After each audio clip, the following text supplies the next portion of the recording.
میسه انشالله که کار میکنه.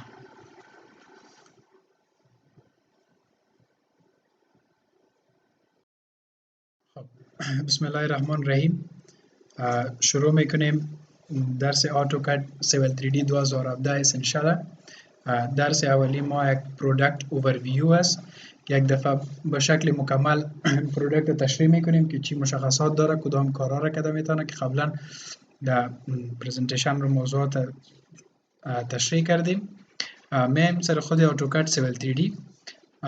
برنامه آتوکاد سیول 3D قسمی که قبلا گفتیم برنامه است که روی خود آتوکاد ساخته شده و مپ 3D هم موازی همراه آتوکاد کار میکنه. من نمی‌فهمم شما اکثریت با مپ 3D آشنایی دارین یا خیر. خب یک برنامه است که اکثرا به خاطر مپینگ و چیزا استفاده میشه. شما بسیار ساده اینستالیشن سیول 3D با مثل اینستالیشن آتوکاد است. اگر مستقیم اینستال کرده باشین دو آپشن اینستال میشه همراه ازی، هم میتریک اینستال میشه و هم امپریال اینستال میشه. کسایی که اردویش اینستال کرده اگر اردویش استفاده میکنین خوب، اگر اردویش استفاده نمیکنین میشه که یکی از میتریک یا امپریالش شما حذف کنین، خاطر ازی که پروژه تان سنگین میسازه. بسیار ساده برین در کنترل پنل دوجه اگر اردویش بود یکی از او رو پاس کنین. پروگرامینگ فیچرز شما اگر کسایی که مثلا ما موضوع هلپ ویکل ترکینگ و یک چیز دیگه که سرویس پک داره او رو براتون نداده بودم، او رو براتون میتونم اینستال کنین و زمانی که اینستال کنین بسیار ساده مثل سیول 3D وری دبل کلیک کنین اینستالش میشه و در خود آتوکاد یا سیول 3D شما او اضافه میشه. و اگر کدام فیچر شما میخواین که کم و زیاد کنین میشه که بیاین در کنترل پنل در خود آتوکاد سیول 3D 2017 مثلا که این از ما میتریکش امپریالش نیست، مستقیم ما میتریک اینستال کردیم. بیاین در انستال یا چینجز دیجا که آمدین خود سیول 3D براتون چند آپشن میده: انستال، ریپیر اور ری انستال و اد اور ریموو فیچرز. شما بعض چیزا رو میتونین اضافه کنین، بعض چیزا رو میتونین کم کنین، اما اضافه کردنش چیزی است که باید سورس داشته باشین. مثلا سعی کنین ما اگر بخوایم که پاس کنم یعنی امپریال اضافه کنم، میام امپریال تک میکنم میگم نکست، راستا امپریال هم دیگه چی میشه اضافه میشه. و شما که امپریال دارین و اگر ضرورت ندارین از این طریق بیاین اردویش صورت صحیح است یکی از چک پاس کنین و او رو بگین که نکست. اگر کدام کانتنت دیگه هم دارین میشه که شما او رو بگیرین به این شکل بیاین و او رو هم اضافه کنین. ما چون از خودم کلش مکمل است از او خاطر ضرورت ندارم نکست میگم و دیجا هم اگه کدام چیز شما کم زیاد داشته باشین اضافه کرده میتونین، غیر از میگین اپدیت خلاص. اما از ما به خاطر ازی که اونمون چیزی که قبلا بوده نه کم کردم نه اضافه هیچ کام مشکل نداره، فینیش میگمش خلاص. سیول 3D اگه شما روی صفحه دسکتاپتون شارتکتش باشه خوب، اگه نباشه میشه که دیجا بیاین دستارت د آل پروگرام بیاین و پروداکت خود آتودسک انتخاب کنین. در آتودسک اینجا تقریبا چند تا اپلیکیشن به شکل اتومات همراه از می سرویس پک 2017 اینستال میشن. A360 دسکتاپ است که اکانت سیول 3D است که قبلا ما گفتم ما خود ما هم اکانت میسازیم. با زمانی که هر اپدیت سیول 3D میایه براتون نشان میده، شما میتونید اون اپدیت ها رو هم اینستال کنین و یا ری اینستال کنین. آتودسک اپ است که کمک میکنه شما اپلیکیشن ها رو اینستال کنین.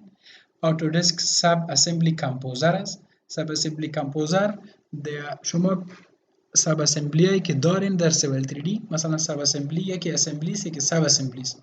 فرض مثال سرک است، عرضش 5 متر 4 متر 6 لایر اضافه کرده میتونی. پالویش جویچه است، یک دیوار استنادی تیپیکال 4-5 آپشن دیوار استنادی ما داریم اضافه کرده میتونین.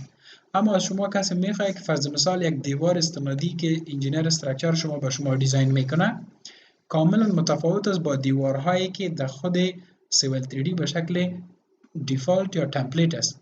خودت یک چیز نو میخواهید با سیول 3D معرفی کنی. سب اسمبلی کامپوزر شما را کمک میکنه که اونمو چیز نو که مثال دیوار است فاندیشنش چقدر باشه، سلوپش چه رقم باشه، کلی چیزا رو شما خودتان برش میتونین رسم کنین. آتودسک ویکل ترکینگ است که قبلا گفتیم براتون ما از چیزش میتون باز میتونید شما اینستال کنین. لایسنس است، استورم اند سانیتری انالایز است که توسط ازی شما میتونین مقدار آب و جریان آب و مسائل سیل و گپاره که قبلا ما گفتیم کار کرده میتونین. و ان انستال تولز است، یک چیزی رو شما میخواین ان انستال کنین هم کار کرده میتونین. ما چون صفحه سیول 3D رو دیجا با خود شارتکت دارم، پس ضرور نیست که ما وی از اونجا با خود بیارمش. شما امروی آتودسک سیول 3D آتوکاد هم انستال میشه او را هم استفاده کرده میتونین. ما چون سیول 3D را دیجا سرش رایت کلیک کرده بودم و با خود در پن تو start ما در start دیگه خودم پن کردیم. شما میتونین که مثلا به این شکل پنش کنین و یا میتونین که فرض مثال در پراپرتیزش برین خودتان برزی یک شارتکت کی بسازین. من نفهم که در کجا شارتکت کی ساخته میشه، مقصد دمی ساحات این شارتکتس فعلا نن است. فرض مثال ما میخوایم که وقتی ای را بزنم مستقیم سیول 3D باز شود، اما شارتکت مستقیم کار نمیکنه. ای را ما زدم کنترل و آلت امرش به شکل اتومات میه. فرض مثال ای خوشتان نمیه میشه که شما بی بزنین. صحیح است؟ برش اپلای بگین اینالی کار میکنه. فرض مثال ما آلت کنترل بی را که بزنم باید آن باز شد خودش مکمل. خود می صفحه سیول 3D چی میشه؟ باز میشه. در اوایل سیول 3D که باز میشه یک اندازه وقت بسیار کم میگیره. باز پسان اساسا هر قدر شما روی ازی کار کرده برین فایل دیگه اساسا خودش هم تو چی میگن گرم شده میره و کارش یک ذره تیز میشه. در اوایل که باز میشه چون تا که کل چیزا رو روی خود جمع کنه کمک وقت میگیره. گفته شده که به خود آتوکاد سیول 3D 2017 که از شرایط خاص خود داره به خاطر اینستالیشن یک ریکوایرمنت هم داره. شما میتونین که در سایت آتودسک برین دوجه ببینین که کدام امکانات شما دارین که سیول 3D رو انستال کنین، به خاطر که اکثرا توسط کامپیوترهایی که قبلا بوده قدر هماهنگی ها ندارن. گرچه امی که 12 جی بی خود سیول 3D رو ستاپش است، یکی از دلایلش هم است که امرای خود مکمل پکیج داره. شما ضرور نیست که نت فریم ورک انستال کنین و دیگر چیز کل چیزا هم رای خود داره. وقتی که در اینستالیشن میره رای خود اینستال کرده میره. اما بعضی کامپیوترها اگه اندازه مشکل کم خود داشته می باشه که یک فایل ازی هم مس شوه باز دیگر سیول 3D کار کرده نمیتونه. سیول 3D رو که باز کردیم عین با مثل صفحه آتوکاد وری است، یک صفحه تاریک شما پشت سر میبینین صفحه کاری است و به همون شکلی که شما در آتوکاد کار میکنین عین رقم اینجا هم کار میکنه، اما با تفاوت ازی که آتوکاد چیزای ساده کار میکنه اما سیول 3D چیزای خیلی مغلق‌تر کار میکنه. ما در سیول 3D قسمی که قبلا هم گفتیم بعضی چیزایی هست که با دیفالت در تمام سافتورها می باشه و براتون ما تشریح نمیکنیم به خاطر که وقت ما را نگیره، مثل ایدیت است و کاپی است و پیست است و اینسرت است. چیزایی هست که نباید ذکر شود و چیزایی که مهم است در سیول 3D به مرور زمان آستا پیش میریم. کلش یک دفعه اگر از حال براتون تشریح کنم چون موضوعات عمدهش شما اگر نفهمین باز تشریحش خود ساده است اما باز جذبش مشکل براتون میشه. از او خاطر اما هر مرحله که پیش میایه اون امور آستا براتون ما تشریح میکنم. صفحه سیول 3D امکانات خوبی که داره شما در اینجا بیاین با ما دقیق معلوم نمیشه دیگه، با شما معلوم میشه نمیشه اینجا معلوم میشه.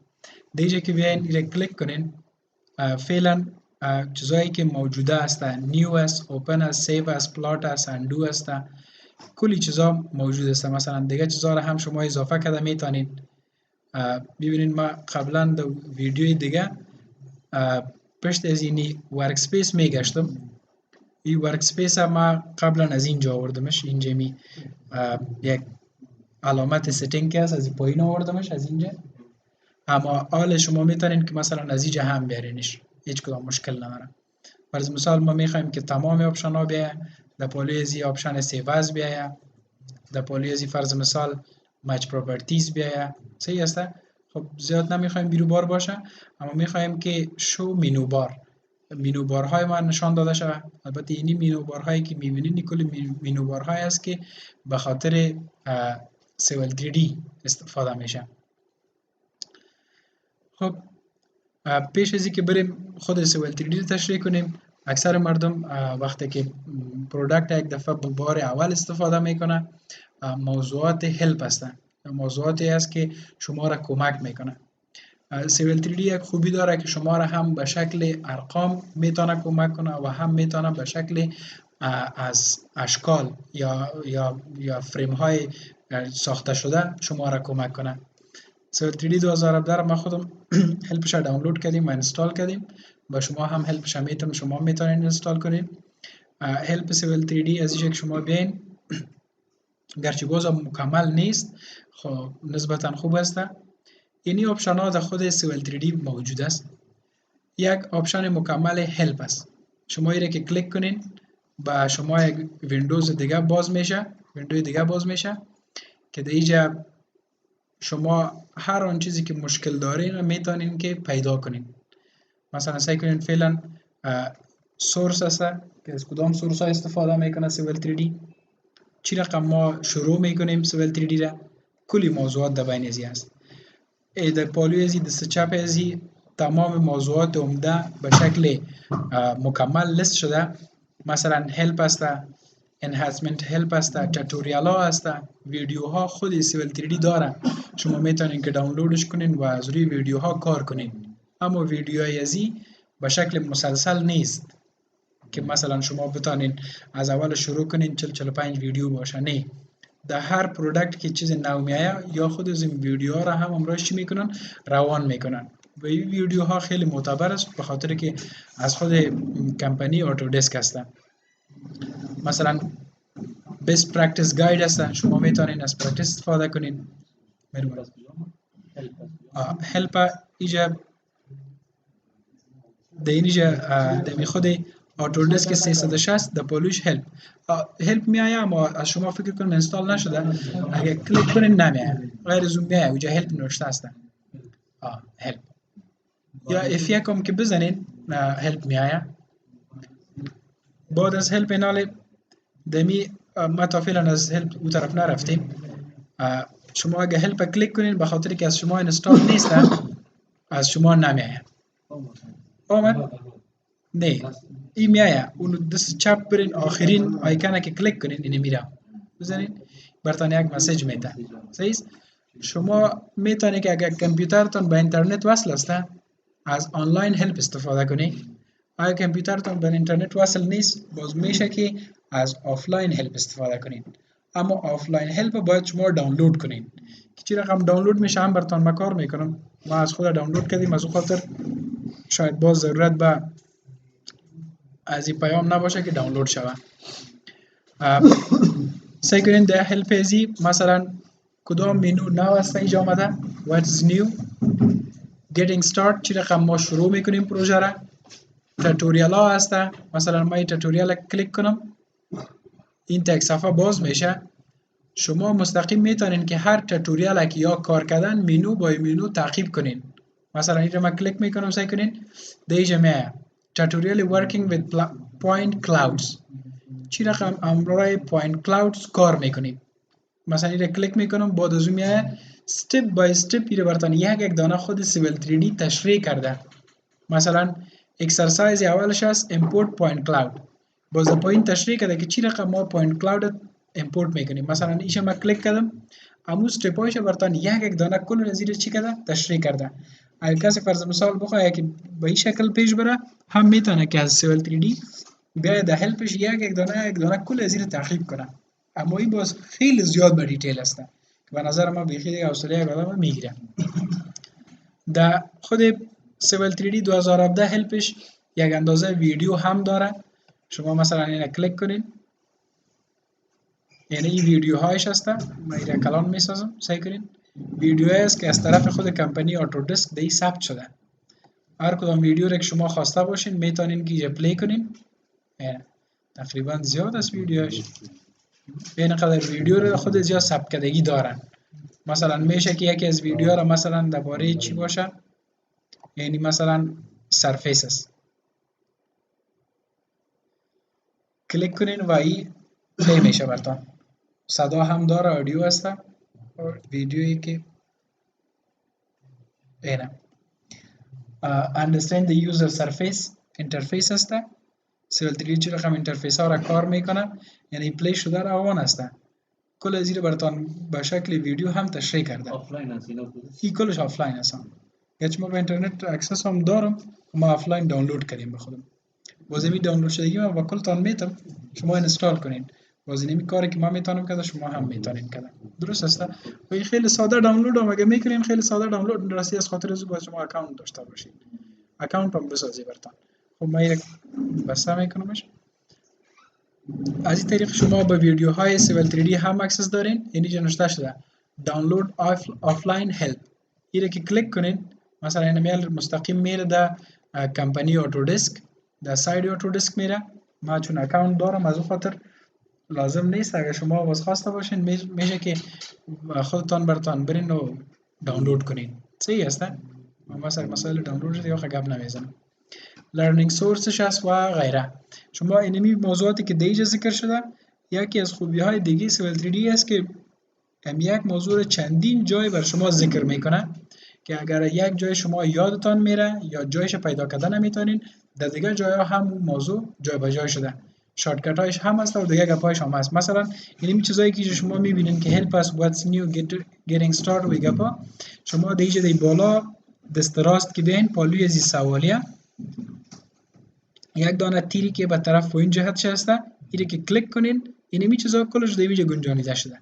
مثلا help us the civil 3D now چی است، getting start tutorial video download offline help، کلی موضوعات مکمل ذکر شده. یا فرض مثال کسی میخواد راجع به اتوکاد معلومات داشته باشه about AutoCAD civil 3D، زمانی که کلیک کنین این پنجره باز میشه و در پنجره به شما تمام معلوماتی که در سیول 3D لازم است شما بدانین مطالعه کرده میتونین و یا میتونین معلومات بگیرین. اگر کسی فرض مثال از اینجا مشکل داشته باشه میتونین که شما خودتان برین در صفحه درایو سی تان، در درایو سی دیجا که برین در خود اتودسک 2017 هلپ. خب این ستاپش هسته که فکر کنم در پروژه پروگرام فایل در اتودسک در اتودسک 2017 دیجا که بیاین اینجا پایینش باید هلپ باشه. اینجا هلپ هست. اینجا هم در هلپ که برین فرض مثال لوکال است. این مکمل نبود البته، ما چون دو دفعه اینستال کردیم، یک دفعه هلپ مکملش اینستال کردیم، یک دفعه هلپش جداگانه. شما مثلا 2017 هلپ انگلیش در هلپ اولیش فرض مثال در اینجا بیاین، ما همون ویدیو را که براتون اونجا نشان دادم از اونجا امکانات دانلود شاید نباشه چون نه یوتیوب است نه کدوم چیز. یک شما فرمت دانلود رو بزنین، شما دیجا که بیاین حتما همون ویدیوها دیجا هست. مثلا اینجا map videos getting started اینی فایل ویدیو هستن. فرض مثال اگر ما یک شب بخوایم که پلی کنم این پلی شد دیجا. شما میتونید که از اینمی دستنیشانی که براتون تشریح کردم اینجا بیاین اینمی ویدیو را کپی بگیرین براتون برین در جای دیگه سیوش کنین و اینجا هم براتون چیز کار میکنه. فکر که چه رقم ما مثال پلانینگ میکنیم در 2D کل از چیزا تشریح شده و خیلی ساده کار میکنه. یعنی از ویدیوها هم استفاده کرده میتونین. در سیول 3D 2017 تا بالی چون قبلا هم گفتم مکمل نامده از او خاطر یک اندازه کمبودیا داره، اما در سیول 3D 2014 که ما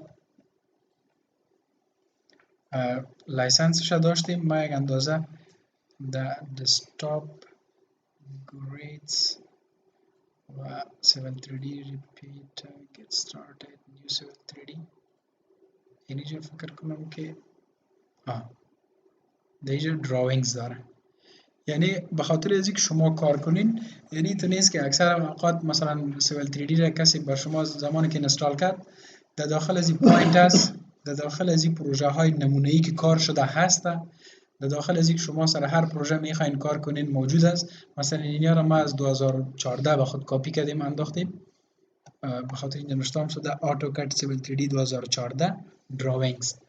مثلا این نمیاره سعی کنین در الاینمنتش هست کلش مکمل، در سوپرلیویشن است، اسمبلی هاست، کوریدور است و لیبلینگش هسته، پارسلا هسته، پوینتس هسته، هر پروفایل هسته. مثلا اینی پوینت 4 سی اگه شما بخواین ببینین، ما بازش کردم، یک چیز میته، وارنینگ میته که فایل خودش در 2014 است، شما بازش میکنید در 2017. این اتومات اپدیت میکنه اونمو فایل به 2017. باز یک کاری که سیویل 3D نمیفهم خوب است یا خراب است، خود چون مسئله کمرشال یا تجارت هم است. زمانی که یک فایل در 2017 شما باز کردین، فایل باز در ورژن پایین باز کرده نمیتونین. میتونین که او فایل سیو کنین یا سیو از کنین در ورژن پایین یا کانورتش کنین، اما نمیتونین که او فایل در ورژن پایین باز کنین. اما از ورژن پایین به بالا باز کرده میتونین. مثلا 14 در هر پوینتی که شما خواسته باشین باز کرده میتونین. خب ما میخوایم ببینیم که دیگه چه چیزا هسته. اینی پوینت ها هست. مثلا اینی پوینت ها رو ببینیم، پوینت ها یک سروی هستن. ما بازش کردم، این پوینت ها هست. این حالی که پوینت ها بدرتان میخوره و نمیخوره و گپ جداگانه است. یعنی به شکل فرمت های مختلف خود سیویل 3D به شما سورس دراوینگ هم داره. فرض مثال در یک جای شما میخواین که سرفیس باز کنید، سرفیس 5A دبل کلیک کنید سرش، یعنی سرفیس جور شدگی هست و سرفیسی هست که هر چیز داره. شما رایت کلیک کنید، مثلا میتونین که تغییرش بدین، میتونین که رنگش رو تغییر بدین، هر کاری که خواسته باشین این کارا رو امروش کرده میتونین. فکر کنم که ما فایل در آتوکاد باز کردیم. فایل آتوکاد باز کردیم، کلوزش میکنیم. آتوکاد هم نیاز نیست. شما مثل دیگه فایل ها وری میتونین که فایل از یک جای بگیرین درگ اند دراپ کنین. درگ اند دراپ کرده هم میتونین، مثلا از اینجا بگیرین در داخل از این پرتینش. اما اینجا باز از پیشتان بیس پوینت و ایکس و وای گپا میخواه. ما نمیخوایم کی رقم دراپ کنیم، میخوایم که از اینجا بگیرین دین بالا بین آتوکاد ده اینجا دراپ کنین. در این صورت از پیشتان هیچ نه بیس لاین میخواه نه کدام چیز دیگه میخواه. اوکی رو بزنین، به خاطر از اینکه ورژن پایین است و ورژن بالا باز میکنین.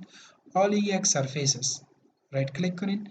قبل این امکانات نبود چون ما فایل در آتوکاد باز کرده بودیم، اما حال سرفیس پراپرتیز هم است، سرفیس استایل هم است.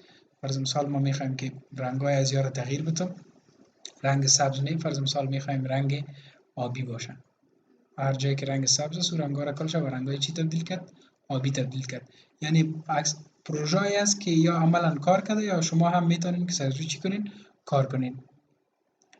خب ما پس دوباره اینو کلوز میکنم. خب این موضوعاتی بود که شما میتونین از سیویل 3D به حیث یک هلپ استفاده کنین و مهمتر از او که شما اگه بخواین که امی سفر مثل که قبلا شما در آتوکاد کار میکنین، یونیتتان مشخص میسازین، یو این انتر میکنین، دیجا او قدر لازم نیست که شما پشت یونیت بگردین، خاطر که یونیت هر لحظه قابل تغییر است. اما این امکانات شاید بر شما مشخص میسازه زمانی که شما زون مشخص میسازین و این هم باز ما انشالله کار میکنیم. خب در هلپش فکر کنم که دیگه کدام چیزی قدر به دیتیل گفتنی نیست. سیویل 3D 2017 یگانه چیزی که خیلی مهم است، چیزی میخواستیم بگیم خب صحیح سنیسه با خیلی اینجا ستاپش میکنیم، باز ادامه میتیمش. خب ادامه میتیم به درس گذشته که پیش از وقفه بود. شما میتونین که سیویل 3D رو زمان باز کردین از خاطر می هلپ و ترتیب کردن پروژه مستقیما در یکی از تمپلیت ها هم کار کنین.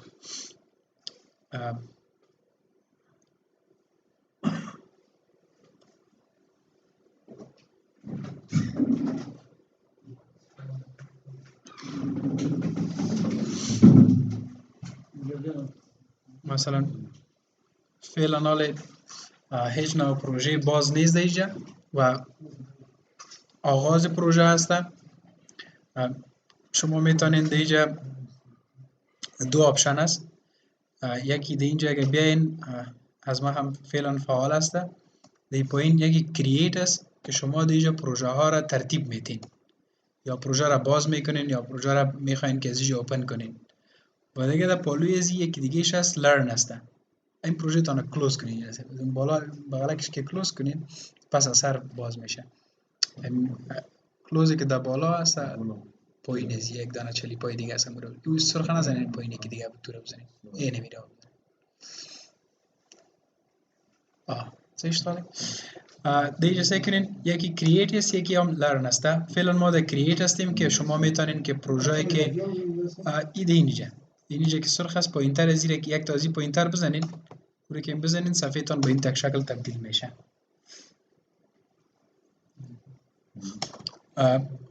اینجا شما چند آپشن داری. پروژه‌ای که قبلا شما کار کردین دیگه براتون لیست میشه. مثلا ما این پروژه را چند دقیقه پیش باز کرده بودم اینجا هست. پروژه‌ای که قبلا ما باز کردیم. این اگه شما پایین بین هر قدر پروژه‌ای که قبلا شما کار کرده باشین و یا استفاده کرده باشین لیستش میایه. شما میتونین لیست به اساس به یک شکل دیگه ترتیب کنین به این شکل که نسبتا دیتیلش بیشتر است و فرمت ویوش خردتر است و یا به شکل دیگه که در پولیش سویچ اسیر بزنین به شکل دیتیل میه ما هیچ کدام شکلی از پروژه وجود نداره. شما در نمی آیکن اینجا میتونین اگر اینی صفحه‌ای که start drawing است سرزی کلیک کنین مستقیما سیول 3D شما باز میشه و مستقیم کار میکنین و اگر سرزو کلیک نکردین در اینجا پایین ازی تمپلیتس نوشته است. سرزی تیر که پایین کار کنین تمپلیت های آماده و یا تمپلیت هایی که خود سیول 3D به شکل دیفالت داره از اون میتونین که استفاده کنین. مثلا سعی کنین در اولش نوشته که AutoCAD Civil 3D Imperial NCS DWT فرمت دراوینگ است. پایینش AutoCAD Civil 3D متریک است و نو تمپلیت امپریال نو تمپلیت متریک. قبلا که ما اونمو سفر اگه شما استارت دراوینگ بزنین این اصل نو تمپلیت DWG است. یعنی کدام تمپلیت به این معرفی نشده. شما هیچ نوع استایلا کلش صفر است. هر چیزی که از بای دیفالت در سیول 3D است. شما اگه بخواید که از صفر شروع کنین نمیره آغاز میکنین و اگه میخواین که نه یک پروژه‌ای که توسط فرمت یا تمپلیت متریک یا امپریال کار شود بدون از اینکه مثلا ما در اینجا رفتم مال اینجا رایت کلیک کردیم قبلا در ورژن‌های سابقه می آمدین در اینجا نیو میگفتین و در نیو شما یک تمپلیت خودتان انتخاب میکردین.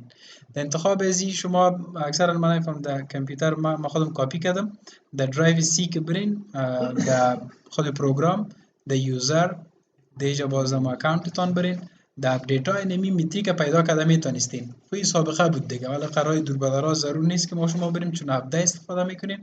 از اون خاطر امی تیره که شما بزنین اینجا بیاین AutoCAD Civil 3D متریک NCS خودش باز میشه. فعلا تمپلیت شما تمپلیت چی هستن؟ متریک هستن و اینمی تمپلیت ها انواع مختلف خیلی زیاد داره. شما ایندستری تمپلیت ها هم هسته و AutoCAD تمپلیت هم هسته. البته این تمپلیت ها چیز ساده نیست. تمپلیت ها فعلا در بازار خرید و فروش میشه چون این تمپلیت ها همراه سیول 3D به شکل دیفالت میه از او خاطر موجود هستن. غیر از او هر تمپلیت از قیمت بالا داره چون هر یک ارگان امکان داره که به یک شکل جداگانه کار کنه یک ارگان دیگه به یک شکل دیگه کار میکنه. هر ارگان از خود تمپلیت خاص داره. اگر از این شما استفاده نکردین اوپن فایل است. امی اوپن فایلی که در اینجا شما کلیک میکنین یا اوپن میگین عین وظیفه را داره کدام تفاوت ندارم رای از شما اینجا اوپن شیت ست است مثل که اینجا باز کردین اگر کدام شیت داشته باشین میشه که شیت شما باز کنین. مثلا ما یک دانه شیت کپی کردم در دسکتاپ آوردم و در این دسکتاپ در فولدر سیول 3D ترینینگ خب ایران از اینجا رفته پاک است خیر است. کدام شیتی اگر داشته باشین شیت شما مستقیم خودتان هم باز کرده میتونین. و get more template online شما آنلاین اگر تمپلیت های رایگان بود هم استفاده کرده میتونین و اگر تمپلیت هایی که فروشی بود هم استفاده کرده میتونین. این تمپلیت کدام چیز خاص نیست. تمپلیت چیزی است که سریزی مردم کار کرده استایل ها را تغییر داده. مثلا مرکز سرک یک سرک خط منقطع گرفته با رنگ و ویت استاندارد. شما ضرور نیست که برین یا را تغییر بدین از اون رو مستقیم استفاده میکنین.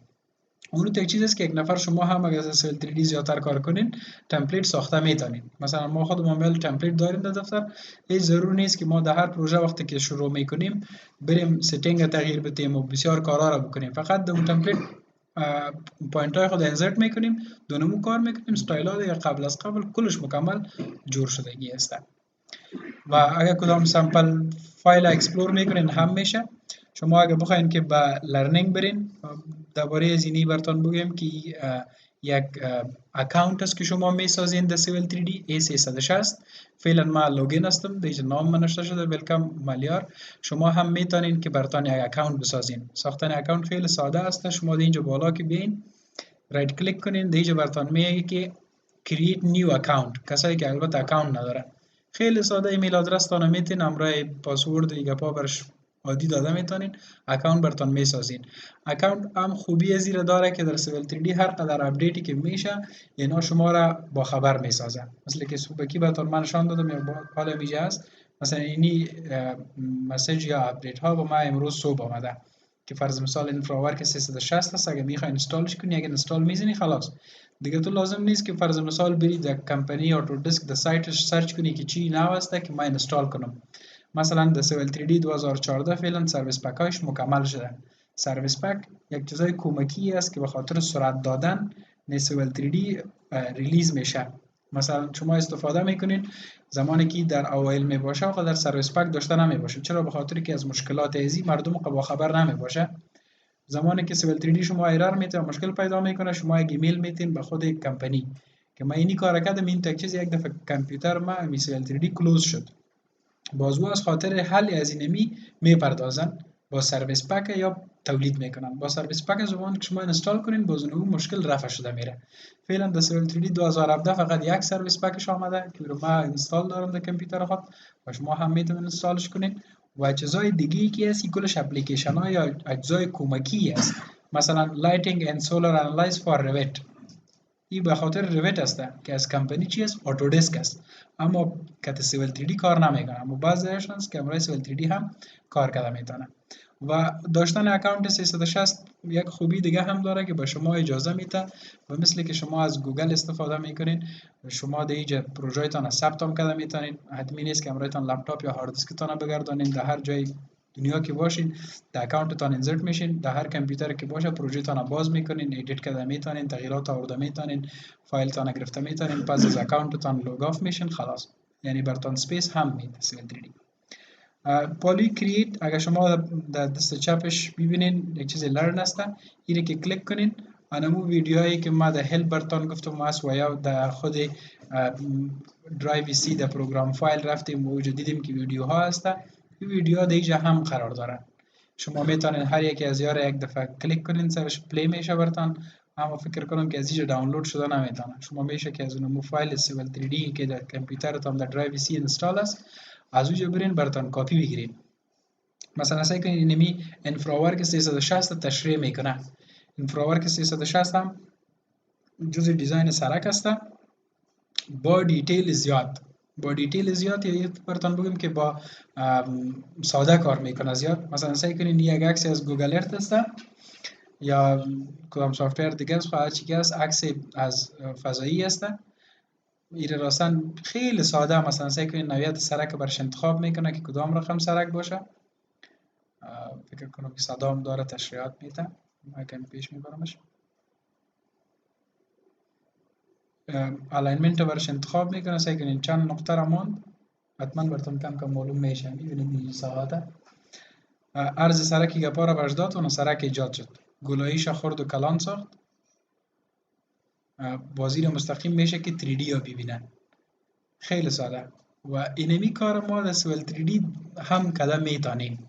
روی گوگل عکس دیزاین میکنیم اما رندر ازی به این شکل قدر ساده نیست. باز رندر از اون باز ما و شما بخیر کار میکنیم اما یک کمکی سنگین است چون انفراورک 360 ما نداریم که کار کنیم. خب به اینمی شکل ویدیوها را هم شما میتونین دیجا ببینین و کار کنین و پس دوباره اگه بخواین که با کرییت برین کلیک کنین پس خلاص مستقیم میاد. خب حالا ما میخوایم که AutoCAD سیول 3D متریک صفحهش باز شود. صفحهش باز شد. شما میتونین که همزمان چندین دراینگ از سیویل 3D باز کنین. مثلا از اینجا بیاین نقطه مثبت که دیگه براتون معلوم میشه ایره کلیک کنین، یک دراینگ دیگه فرض مثال این حال باز میشه. این دراینگ هم فعلا دراینگ 6 هم خالی است، دراینگ 5 هم خالی است و استارت خب بیخی چیز اولی هستن. مثلا ما یک پروژه که قبلا ما باز کرده بودیم ویدیو میخوایم باز کنم. اوکی میگم. این پروژه چندم شد؟ پروژه سیام شد. یا سه دراینگ ما باز کردیم. خب یکش کلوز میکنم به خاطر از اینکه دو دانه خالی دارم. این حال شما همزمان هم دو دانه رو دیده میتونی. یا فرض مثال بین که سیامش باز کنی، مثلا دینامی فایلی که هست میخوام استارت برم، اینی رو مثلا باز میکنیم. روی یک عکس گوگل هست و یک الاینمنت سرش کار شده. این حال تقریبا سه پروژه باز شد. دراینگ 5 است، دراینگ 5A است و دراینگ 22 است. 222. شما میتونین که اگه بخواین همزمان دراینگ ها رو ببینین، خیلی ساده برین در مینوی هوم یا بخشین در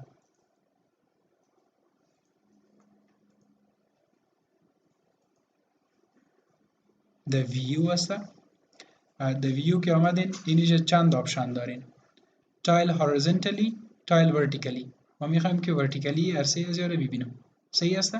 یعنی چون از ما استارت است رو پس ما کلوز میکنم، اما فعلا به شکل است. پس دوباره تایل هورایزونتالی رو میزنم. هر سه پروژه رو به ما به شکل چی نشان داد؟ هورایزونتال نشان داد. ما میخوایم که این پروژه هم نباشه، مثلا دو دانه باشه. اینو مینیمایز میکنم. پس تایل هورایزونتالی اینه به شکل. اگر تایل هورایزونتالی خوشتان نمیاد میشه که تایل ورتیکالی برش بگین، به شکل براتون به شکل ورتیکال میاریش یا عمودی میاره. شما پس دوباره فرض مثال این دیجا قرار داره، میخواین که جای از یا تغییر کنه، امی یکش سلکت کنین، پس تایل ورتیکالی رو کلیک کنین، جای از یا تغییر میکنه. صحیح است؟ و حتی شما میتونین یکش مینیمایز کنین، دیگه شب دفعه دوم کار کنین، اما اصلا کدام مشکلی نداره. شما بسیار به سادگی میتونین که از یک دراینگ به دیگر دراینگ هر آن چیزی که خواسته باشین او رو انتقال بدین. درگ اند دراپ هم کده میتونین. مثلا این ما انتخاب میکنیم، اینجا چند دانه تکست هسته. فرض مثال این تکست های دیگه شما پاک میکنم. خب اسپیس مگر مشکل کار میکنه. مثال میشه که از اینجا کشش کنین، بیارینش دیجا. خب تکست اینجا شاید سکیلش فرق کنه.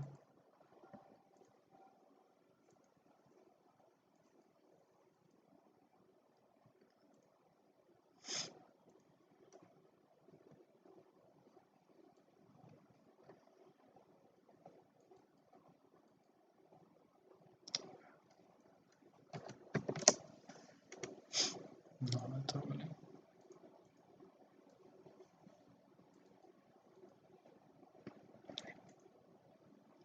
خب باشه خیر است. کپی بکنید. نه کپی خو میکنه، کپی خو بسیار ساده میکنه. کپی را خب کپی را خب میکنم و هر جایی که خواسته باشین میره. اسکیل شاید فرق کنه، از او خاطر هم جای دیگه آمده باشه. خب خیر است، هیچ مشکل نیست. و در نمیفهم که در 2016 کسایی کار کرده باشه یا 15 کار کرده باشه این امکانات هست یا نیست. شما مثلا میتونین که وقتی یک تکست انتخاب کردین از اینی ساحش بگیرین، هر جایی که برین خب موو میشه. گپی بود که قبلا کلگی یاد داشت. اما اگر شما این انتخاب کنین و امروز کنترل بگیرین، باز بعد از او چی میکنه؟ فایلتان کپی میکنه. بسیار ساده. و سابق باید کنترل پی بزنید، اما کنترل سی بزنید، اینجا مستقیم هم شما کپی کرده میتونید. خوبیایی که در خود 2017 هست، از جمله خوبیایی است که در تمام کالکولیشن ها شما میتونید که در خود ازی از کالکولیتر استفاده کنید. مثلا کالکولیترهای دیگه هم داره.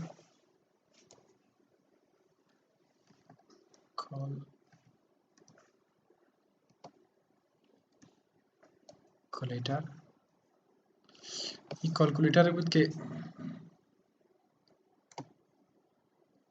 هم به این شکل استفاده میشد، هم شما میتونستین که یک RP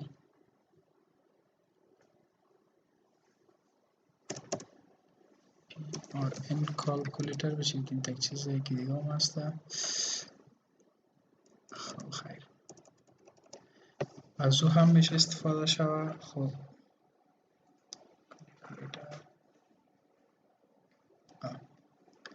ما پس دوباره یاره یک جای میسازم. این فایل است و شما میتونین بیخی ایره مسئله کالکولیتر بود باش پس یادتون رفت. مثلا دی انتر دا دایمنشن ستایل فرض کنید که اینجا بیسلاین سپیس از 0.38 است. شما میخواین که یک فرمول برش معرفی کنین. به طور مثال است، من میجره در ذهنم آمد آوردمش. شما میشه که مثلا یک گانجای دیگه که ضرورت باشه 0.38 مثلا نشته میکنین مساوی 5 تقسیم 2. آلت میگیرین امرش انتر میکنین. این مستقیم خودشون اون محاسبه رو انجام میده که قبلا فکر کنم در 3D یا اتوکاد پایین امکانات نبود. شما مستقیم فرض مثال یک فرمول میخواین، مثال سادهش گفتم، فرض مثال باز دیگر قوس است و نما است و کسری چیزایش هم میتونین که وارد کنین. صحیح است. مثلا مساوی میزنین، میخواین که 20 باشه. مثال شما چون سادهش هم میخواین کار کنم 100 ضرب 2. مستقیم اگه انتر کنین نمیگیره. آلت بگیرین، امر آلت انتر کنین 100 ضرب 2 مستقیم براتون چند وارد میکنه؟ 200 وارد میکنه. و یا ای که فرض مثال شما میخواین در سیویل 3D به خاطر واحدات فرض کنین که یا میال کار میکنه به شکل واحدات متریک، شما میخواین که امپریال کار کنین. مثلا در یکی از مینوها میریم، فرض مثال این اینجا نشته کردن که 4360 سکویر فوت. ما میخوایم که ایره به سکویر فوت امی اندازه یادم نیست، به هکتار یادم هسته. فرض مثال شما میزنین 100 اکر انتر میکنین، او راستن خودش ایره براتون به چی تبدیل میکنه؟ به سکویر فوت تبدیل میکنه. یعنی واحداتی که شما در اوجه گرفتین اونمو واحدات براتون چی میکنه؟ خودش مستقیم کانورت میکنه. البته سیویل 3D 2017. دیگه مشخصات ازی که شما میخواین که سیویل 3D سفر عیار بسازین و ای که مثلا شما در کجا کار میکنین، در کدام پروژه کار میکنین خیلی مهم است. و سر استایلی گپا ما باز پسان گپ میزنیم. مثلا انمی سرکی که فعلا است، این سرک من ایمیج پاک میکنم، این الاینمنت هم پاک میکنم. فعلا ما در اینجا یک پروژه هست. یا پیش از اینکه ما برم سر پروژه، مستقیم شما میتونین که امی کوردینیت سیستم در روی صفحه سیویل 3D تان عیار بسازین. شما میشه که طریقای سابقش بود که مثلا تول سپیس هم میزدین، باز می آمدین در ستینگ قسمی تغییر میدادین. نشته کنین که map cs assign، اینه که کلیک کنین، یعنی رقم یک پنجره باز میشه. دیجا با شما میگه که انمیال کوردینیت سیستمی که به انمی پروژه معرفی شده کدام کوردینیت سیستم هستن. مثلا آلی دی اینجا نشته شده که کودش UTM-84 42 نورد هستن. دیسکریپشنش UTM WGS 1984 دیتام زون 42 میتر سنت مریدیانش 89 دی ای هستن. و کل چیزای ازی که در پایین هم هستن شما میتونین که تغییرش بدین. فرض مثال کسی میخواه که ساتلایت تغییر بده یا نظر به کوردینات سیستم کدام جای دیگه کار کنین هم میتونین. مثلا ما فعلا دی پروژه چون پروژه‌ای بود که ما قبلا باز کرده بودمش، پس ایره کلوز میکنم. مثلا این پروژه رو هم کلوز میکنیم. در جایی که هسته معلوم نیست که برش کوردینیت سیستم عیار ساختن. یعنی ما یک پروژه جدید باز میکنیم که در سیستم متریک باشه و هیچ نوع دراوینگ دی نباشه. شما میتونین که بدون از این موضوع برین در ستینگ، در امیجر یک دراوینگ نوشته شده سرزی رایت کلیک کنین، بین در ایدیت دراوینگ ستینگ ایره که کلیک کنین بر شما یونت و زون نشان میده که فعلا نشان داده میشه که زونشام نو دیتام نو پروجکشن، نه دیتام برزی معرفی شده نه هم پروجکشن برش معرفی شده. هیچ یعنی معلوم نیست که اینمی صفحه که پشت سر شما میبینین کدام قسمتی از کره زمین است و با کدام سیستم شما میخواین این عیار بسازین. صحیح؟ از خاطر ازی که ببینین نشته میکنین که map cs assign انتر میکنین. یک انتر کردید کوردینیت سیستم براتون میگه که در کدام کوردینیت سیستم عیار شده یا خیر. قبلا ما دیده بودیم که دیگه نشته بود کد و دیسکریپشن WGS دیتا 84 موضوعات نوشته شده بود، اما حال هیچ نیست. چرا؟ به خاطر که به صفحه ما سیستم کوردینات معرفی نشده. ما میم لیست سیستم کوردینات دیجا ذکر است. این حال اگر شما این رقم یک دانه ببینید فکر کنم که خیلی زیاد وقت میگیره، به خاطر که تعداد کوردینیت سیستم ها خیلی زیاد است. شما کوردینیت سیستمی که یادتان است او را وارد میکنین، با نزدیکای از او خود از چی میکنه؟ سرچ میکنه. مثلا از ما شما کار میکنیم UTM WGS 1984. ببین یک سپیس هم که اشتباه وارد شوه باز دیگه پیداش نمیکنه. سپیس 1984 سپیس نداره فکر کنم. خب فاصله ساده داره 1984. این حال باز دیتا زونتان هم اگر مشناسین برش معرفی میکنین. مثلا اگر پروژه کابل باشه فکر کنم که تخارم در زون 42 میه. 42 یعنی تخار در 42 باز بدخشان در 43 میه. دیتا می سعی کنین خب اگر غلط تایپ کنین از لیست کوردینات دیگه بیخی مبره. مثلا سعی کنین تا فعلا لیست خوب زیاد هستن. دیتام بودزو کاما زون 42 صحیح است؟ این دو دانه رو پیدا کرد بر ما. UTM 84 42 نورد اینی است و یکی UTM 42 ساوت است. ما 42 نورد چی میکنیم؟ انتخاب میکنیم. میگیم که assign. یعنی اینال موقعیت پروژه ما در دیتام 42 WGS عیار شد. صحیح است؟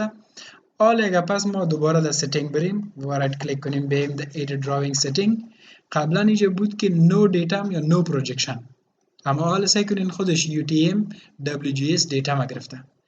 اکثر در افغانستان خود تا امکانات نیست. در دیگه جا map cs assign اگر ما دوباره کلیک کنم اوجا در اینجا میان در سرچش مثلا نشته میکنن افغانستان. اینه در افغانستان اگر شما سرچ کنید هرات نورد میایه دیگه ولایات نمیایه. صحیح است؟ این حالا گیر انتخاب کنین و پروژه شما در بدخشان باشه، به خاطر که هرات در زون 41 میایه، ولایت مرکزی در 42 است و ولایت فقط تنها بدخشان در 43 است. و دیگه این حال باز حتما سیستم چیز شما فرق میکنه. خصوصا در دیزاین اونقدر مشکل وجود نداره یا مشکل پیدا نخواهد شد، اما زمانی که زون تغییر میکنه شما در یک زون دیزاین کنین و پروژه ایمپلمنتیشنش در دیگه زون باشه، زمانی که شما راپور میتین راپور شما با مشکل روبرو میشه. مثلا ما عملا یک پروژه را ما خودم رفتیم چک کردیم در غور زون تغییر میکنه. در خود ولایت غور کرمان گرماب سرک براتون گفتیم در اینجا در کیلومتر 72 73 در اینجا پروژه زون تغییر میکنه. ما اینا فکر ما نبود مکمل کلش در یک زون دیزاین کردیم. زمانی که استیک اوت دیتا دادیم به قراردادی رفت تا یک جایی که زون تغییر میکنه پروژه تطبیق میشه. بعد از اینمی که زون تغییر میکنه از اونم یک جا کوتل است، بعد از اون دیگه دیتا اوت میشد. یعنی چیزای خیلی جالب است. تقریبا 20 متر گپ داشتیم.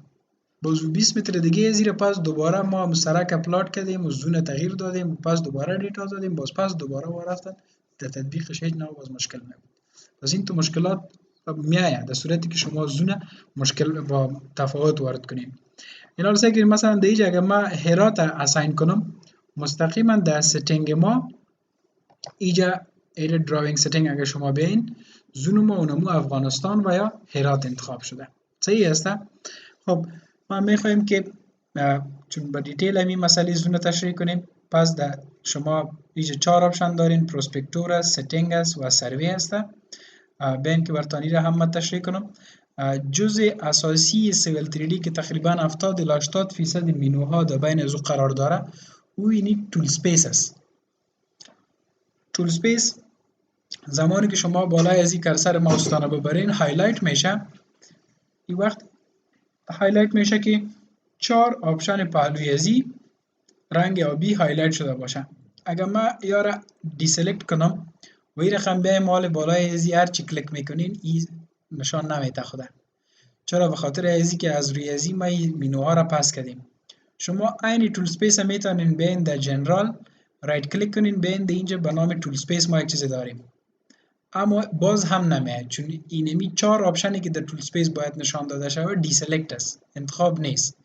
ما این انتخاب میکنم مثلا این آمد. اما تنها چی است دیجا؟ پروسپکتور هستن. 3 اجزای دیگه ازی نیست. شما اگر پالوی ازی را کلیک کنین اون سیتینگ میه، پالوی پایینش کلیک کنین تول باکس میه، پالوی دیگه ش کلیک کنین سروی میه. شما هر یکی از یار اگر نخواسته باشین میتونین که از بین ببرین. فعلا سعی کنین فقط سیتینگ است و مینوی سروی است. ما میخوایم که هر 4 ازی باشه. به ادامه ازی براتون بگیم پروسپکتور جایی است که شما از اینجا کامند ها را میگیرین، یعنی فرمایش دهنده یا کار اصلی اپریشن یا عملیات خود این پروسپکتور میکنه. تمام اجزای پروژه را که شما برش میخواین معرفی کنین دی پروسپکتور هست. و یا ایتو بگیم که اینمی پروسپکتور شارتکت تمام مینوهایی که در بالا ذکر شده در اینجا ذکر شده هستند. چیز مثلا در اکثر پروژه میگیرن شارتکت کار میکنن. اینجا سعی کنین فعلا در این پروژه ما هم شاید که شارتکت کار نشده اما هسته. مثلا نوشته شده که سرفیس است، الاینمنت است، کوریدور است. اگر کسی در کامپیوتر سیویل 3D 2017 پوینتر انستال داره باز ببینین که این کوریدور در خود شارتکت دیتا نیست. شما میتونین هر یک از این اجزا را اگر فایل تمپلیت تانه به کسی میتین هم میتونین تغییر بدین.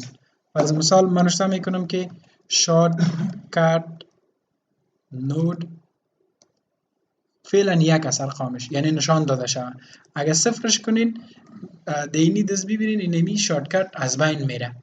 انترش کنین دیدین و مکمل از بین رفت. اما پس دوباره اگر اونمو فایل که مثلا من نوشته کردم شارتکت نود صفر پس دوباره میسازم یک. این حال اونمو شارتکت ها پس دوباره در پالوی ازی ذکر میشه. خب پالوی پروسپکتور دیگه چیز است به نام سیتینگ. سیتینگ دیگه از اون نامش معلوم است که شما سیویل 3D را اگر بخواین در فرمولاش تغییر بیارین، حتی حال سیویل 3D قبلا که بود توسط اکسل فانکشن ها کار میکرد اما سیویل 3D فعلا کمی اپدیت شده از ویژوال بیسیک کامند میگیره. شما میتونید کامندهای خود سیویل 3D رو به مثل اتوکاد تغییر بدین. فرض مثال حال زمانی که شما سی انتر میکنین، سی او انتر میکنین کپی میکنه. فرض مثال کامندش تغییر میدی میگه سی او انتر نه پی او انتر کپی. این رو به این شکل هم تغییر داده میتونین. کریتریاها یا فرمولایی که در اینجا فرض مثال ساخته شده از آشتوی 2011 میگیره. شما میتونین که هیچ آشتو خوشتان نمیاد کدام رفرنس دیگی به سرکسازی خوبتر دارین میشه که برین فرمولای از رو برش مشخص بسازین. مثلا ما میشه که فرض مثال بین در الاینمنت مثلا اینجا ما داریم create alignment by layout در اینجا یک چیزی به نام کریتریا هست. add label design criteria editor مثلا اینجا میبینید اینجا کریتریا ها ذکر شده. فرض مثال با آشتوی 2011 متریک اگر سوپرلیویشن شما 4% باشه در سرعت 15 شما رادیوس 4 ضرورت دارید. فرض مثال در سرعت 40 رادیوس 47 ضرورت دارید. ایره آشتوی 2011 میگن. اگر شما بخواین تغییر بدین ایره میشه که برین در خود سیتینگ ازی و ایره مکمل تغییر بدین. خود تغییر دادن ازی هم کار ساده نیست چون ویژوال بیسیک قوی باید شما بفهمید. چون اگر در ویژوال بیسیک یک کامند هم تغییر بیارین شاید که باز کار نکنم موجودش هم خراب شود. پوینتر سیتینگ در سیتینگ دیگه نامش معلوم است سیتینگ زیاد توضیح نمیدیم باز از خاطر استایل ها سرش زیادتر بحث خواهد کردیم. پایین مینوی سروی است. مینوی سروی انشاءالله که براتون انجینیر صاحب سلیمان فایز کار خواهد کرد چون من خودم قدر معلومات راجع به این ندارم. با اونا باز زمانی که پوینتر را ساحه گرفتن سروی کردن اینجا آوردن باز مسائل تریورس و مسائل دیتابیس ساختن در خود سیویل 3D چی رقم است اگر برتان کار خواهد کرد. و مینوی چهارم از این تول باکس است. تول باکس در اصلیت منیجر اصلی راپوردهی است. قبلا که ما گفتیم سیویل 3D یکی از خوبی های خیلی قویشی است که راپور خیلی قوی میده یا راپور از هر نگاه که شما خواسته باشین به شما داده میتونه. برای مثال سعی کنین بسیار الیرمنت ساده ما رسم میکنم در اینجا.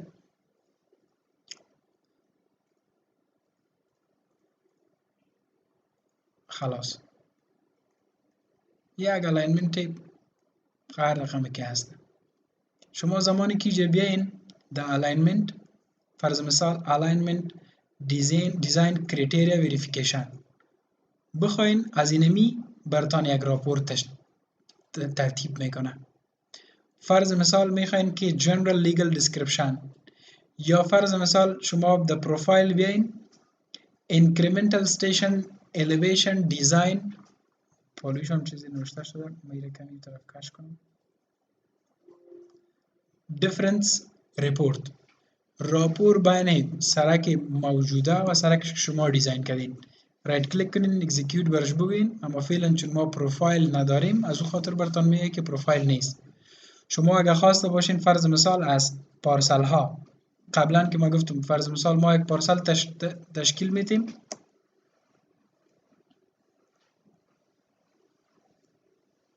به طور مثال یک رکتنگل رسم میکنیم ما این رقم ایره ما میخوایم که پارسل کنم. پارسل میخوایم که ایره بگویم که یک چی هست یک منطقه است که مردم یا یک پراپرتی است یک منطقه است این رقم. چون اسکیل صفحه یک ذره مشکل داره و دیگه شاید ما خیلی خردی رسم کرده باشم از اون خاطر دیتایش گډوډ می باش که ما پس پاک کنم کمی کلانتر برمش مثلا این رقم اینال نسبتا کلان شد صحیح است. مثلا سعی کنین دیجا برتان طول از این خط نشان داده. طول از این خط 366.54 متر است و زاویش 90 درجه است چون رکتنگل رسم کردم. صحیح است. فرض مثال شما میخواین که ایرمی رکتنگل کمی خراب شه به شکل بیه حال زاویه فرق کرد 9 درجه و 27 دقیقه و 0.55 چقدر ثانیه شده از نورت به ایست. یعنی اینی امکانات خود آتوکاد نداره اما سیویل 3D داره. فرض مثال این زاویه زیام تغییر کرد به خاطر ازی که قبلا ما چیز بود زاویه قائمه بود. مثلا فعلا اینجا زاویه قائمه هست 0 درجه صحیح است چون از طرف به این طرف است این شاید 90 درجه است. شما هر یکی از این فرض مثال این تغییر میتین این زاویه به شکل اتومات چی میکنه خودش خدا تغییر میده. این خوبی های در خود سیویل 3D است که به شکل گفتیم که چیز کار میکنه و دینامیک کار میکنه. فرض مثال پراپرتی یک فقط مقدار مشخصات هست. شما اگر هر نوع مشخصات دیگه به این میخواین اضافه کنین فرض مثال ما میخوایم پارسل انتخاب کنم رایت کلیک میکنیم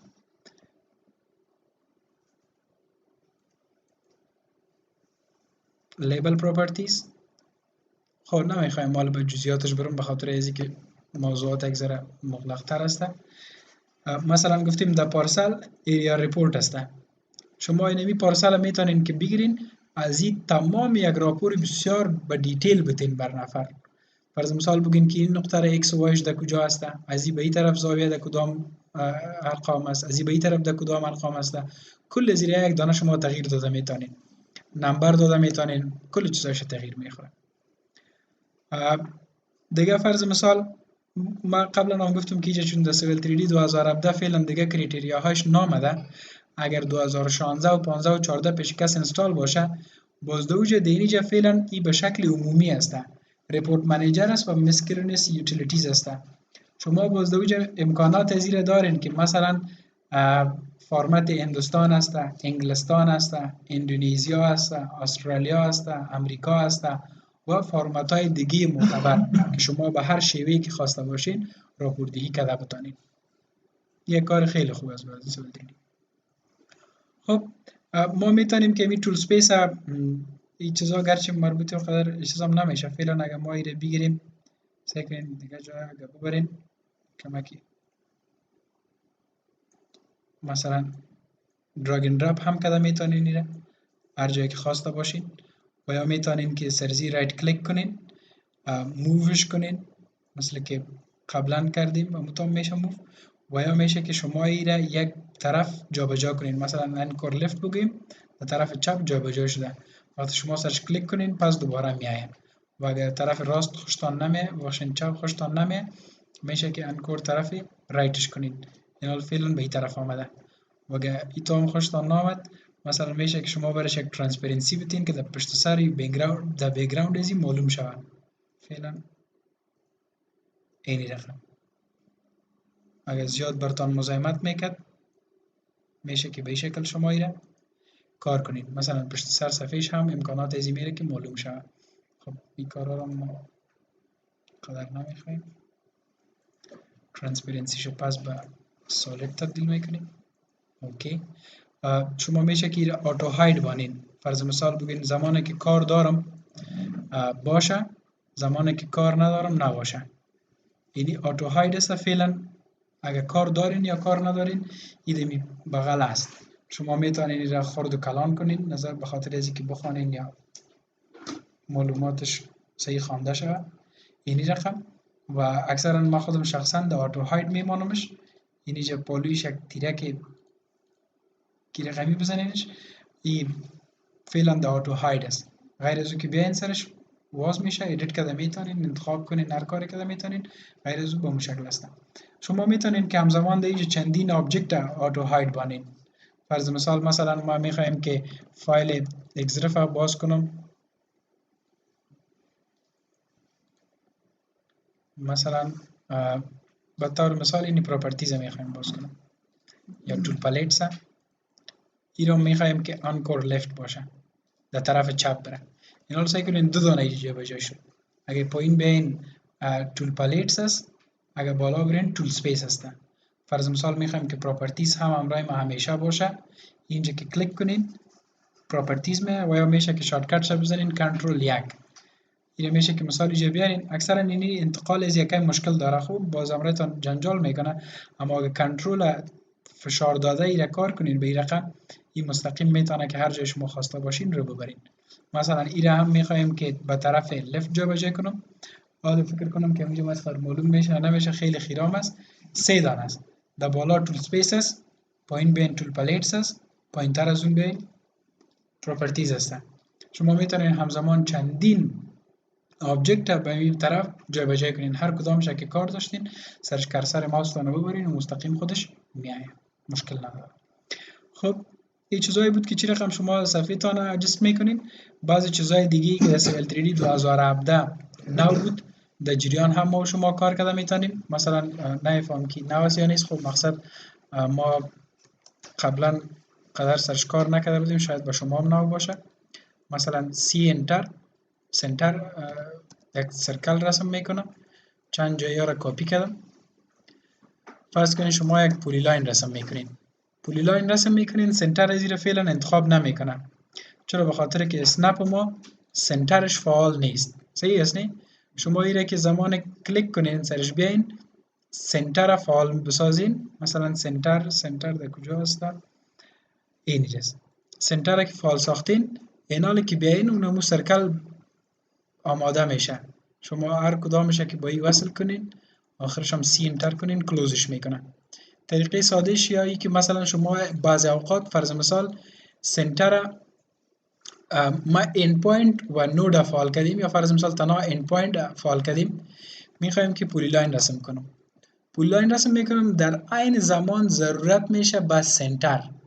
شما بسیار به سادگی نشته کرده میتونین در کامند لاینتان سنتر انتر کنین، میبینید که خودش سنتر با یک دفعه فعال میشه. این زمانی که شما موقتی کار داشته باشین. مثلا باز نشته میکنم که سنتر انتر کنین، برای یک دفعه سنتر فعال میشه، باز از دیگه کار نمیکنه.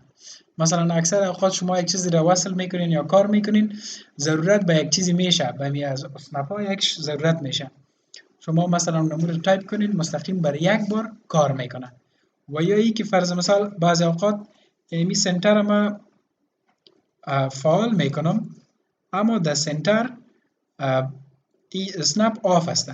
ما پولی لاین رسم میکنم اما نمیخوایم که F2 را اینجا فشار بدم.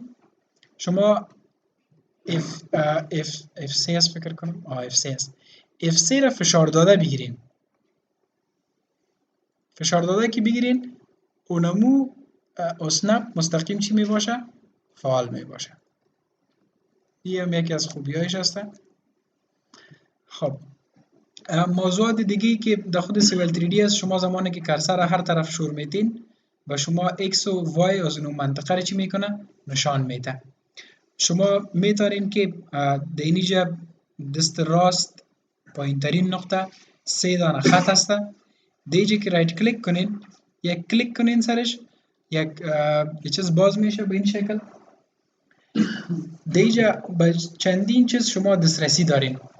فرض مثال ما فعلا تقریبا از ما کل چیزا آن هسته.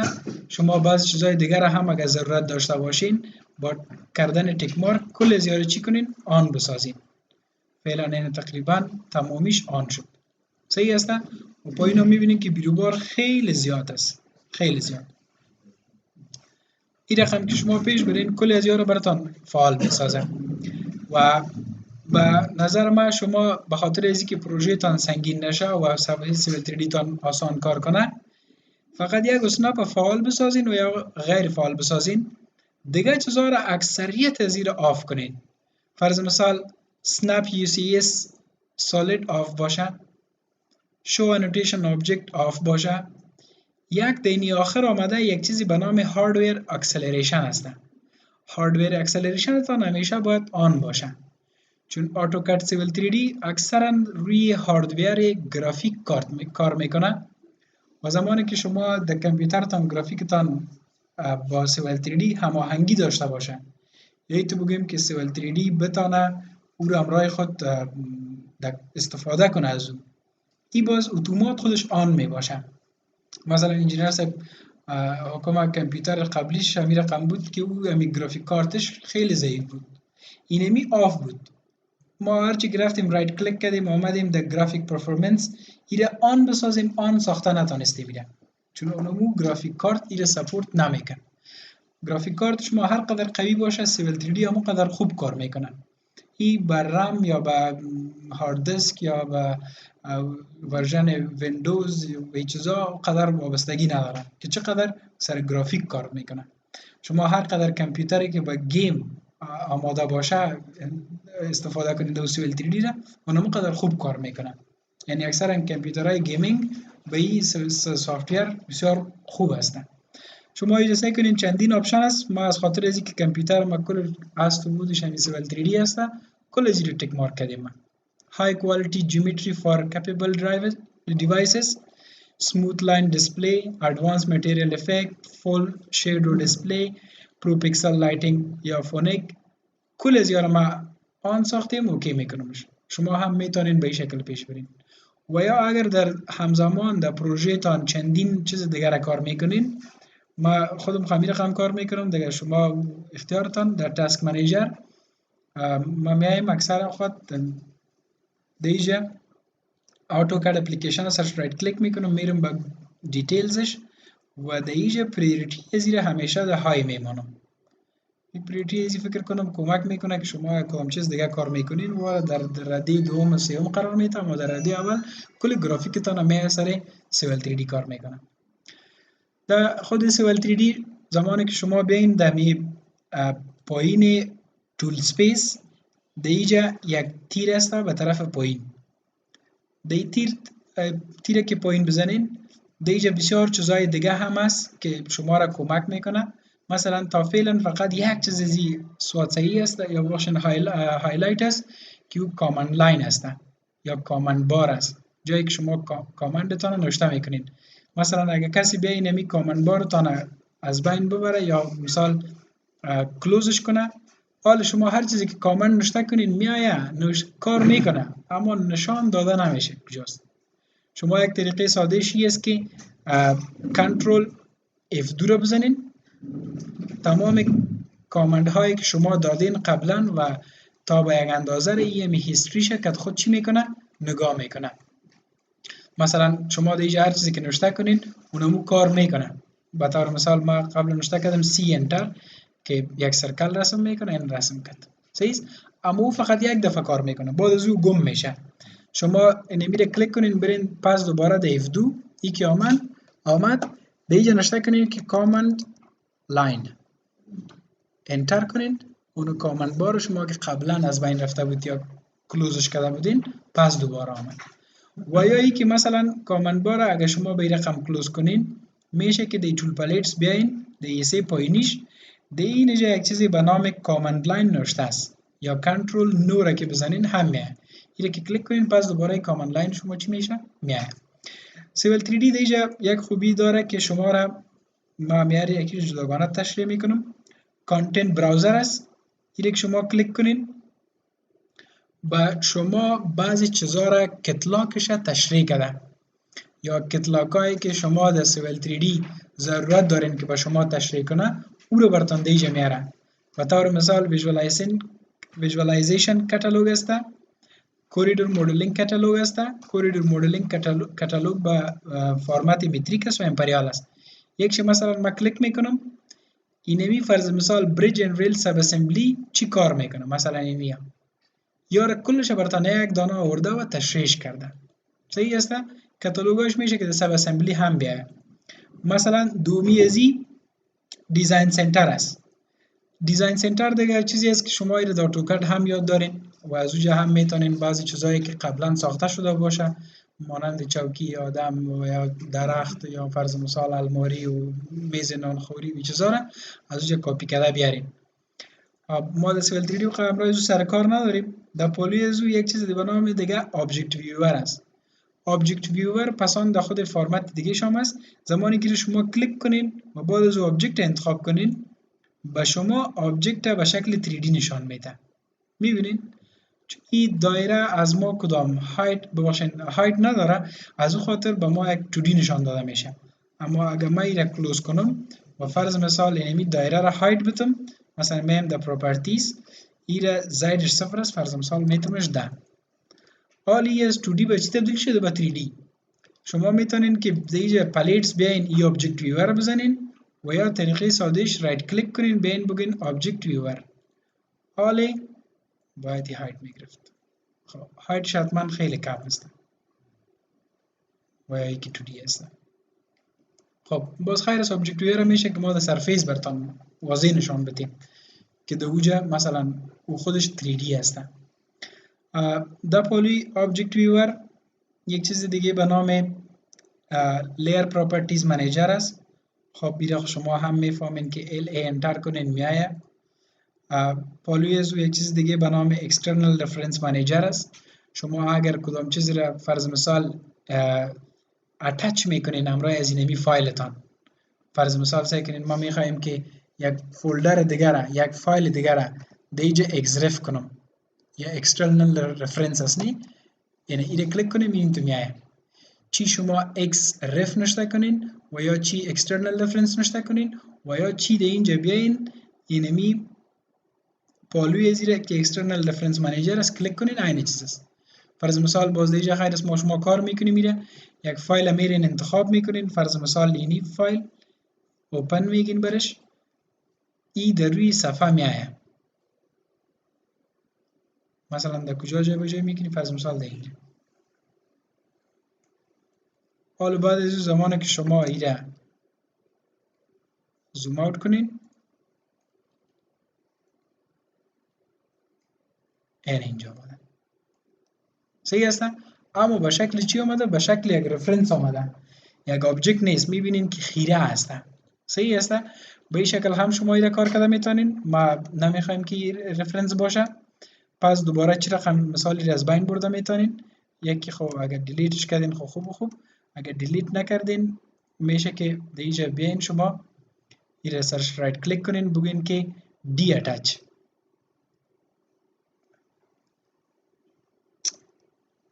ایره ما دیلیت کردم از خاطر باید دی اتچ دیگه از بین رفته خواب باشه.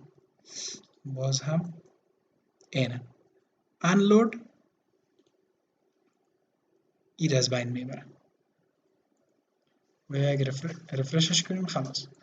خب شما در پالوی ازی یکی به نام کوردینیت ترکر هسته، این که کلیک کنین به شما یک ترکر میاره به این شکل. فعلا سعی کنین که وقتی ما کرسر خودش شور میتم ایکس و وایش تغییر میکنه اما زید تغییر نمیکنه. چرا؟ به خاطر ازی که ما تا فعلا به این کدام صفحه سرفیس برش معرفی نکردیم. صحیح؟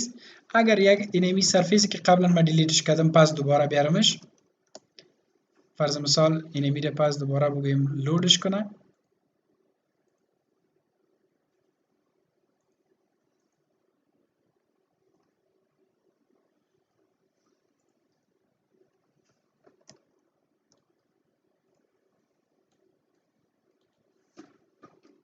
اینی است. خب حالا هم نمیشناسش به حیث سرفیس، به خاطر که میبینین زیر الیویشن ازی چی هسته هیچ تغییر نمیکنه، اونمون چیزی که هست. اگر الیویشن میگرفت بازور هم سرفیس هم برش میداد. خب این مثلا ما اگر سرفیس داشته باشیم، ما ببینیم که در این پروژه ما کدام سرفیس فعلا نداریم، کدام سرفیس فعلا نیسته. مثلا اگر کدام سرفیس بود به نظر من تصورش مشکل نیست دیگه، که ارقام می از خاطر الیویشن دادن. بدون از این یک چیز دیگه به نام مپ تاسک پن هسته که نمی مپ 3D که قبلا ما گفتیم اونمو میه. سعی کنید اینجا مپ که شما بزنید نیو.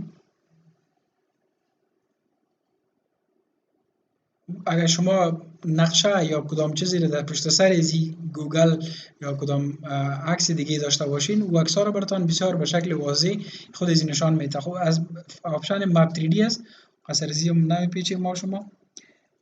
یک چیز دیگه به نام ایونت ویور است. ایونت ویور قبلا کدام کاری که ما کرده بودیم در اینجا به ما اینمی نشان میده که کار شما اگر مشکل داره مشکلش چی است و اگر مشکل فرض مثال یک خطا میته، خطای جایز که فرض مثال براتون شما او رو اصلاح کرده می باشین براتون یک ایونت تشریح میکنه. مثلا سعی کنین دیگه گفته که ایرر داده در اینی تاریخ در اینی زمان، سورسش تول باکس است، کامپیوتر یوزرش هست و دیسکریپشنش نوشته کرده که execute file is not exist. مثلا ما خواستیم به خاطر امو الاینمنت خود یک راپور بگیریم که باز ما گفتم پروفایل نداریم از خاطر راپور نمیشه. اونمو ایونت ای با ما اینجا تشریح کرد که شما در اینجا میخواستین پروفایل بگیرین، راپور بگیرین، اما از خاطر نبود پروفایل نمیشه که ما به شما چی کنیم راپور بدیم. این میشه ذکر میشه. شما میشه که رایت کلیک کنین و بگوین برش که در اکشن برین بگوین که کلیر ایونت. ما اینمی ایونت نمیخوایم بار دیگه ببینم و ما ایره پاک کن. صحیح است؟ زمانی که شما پروژه را کار میکنین لازم است که هر وقت هر تغییری که میارین ایونت هایتان یک بار چک کنین که آیا کدام ایونتی هست که قابل تغییر یا قابل مشاهده یا قابل از اینکه فرض مثال اشتباه باشه ببینین یا خیر. ما اکثرا ایونت خود به شکل اتومات میمونیم، چون با ما اگر ایونت نشان هم داده میشه میم راستن ما خود ما میبینیم. شما اگر فرض مثال ایونت قبلی را پاک نکنین ایونت هایتان میتونین که ترتیب کنین. فرض مثال در ویو بیاین در فیلتر بگین که نیوست فرست، ایونتی که قبلی بود پایین رفته بره، ایونت هایی که جدید میآید در بالا نو آمده بره.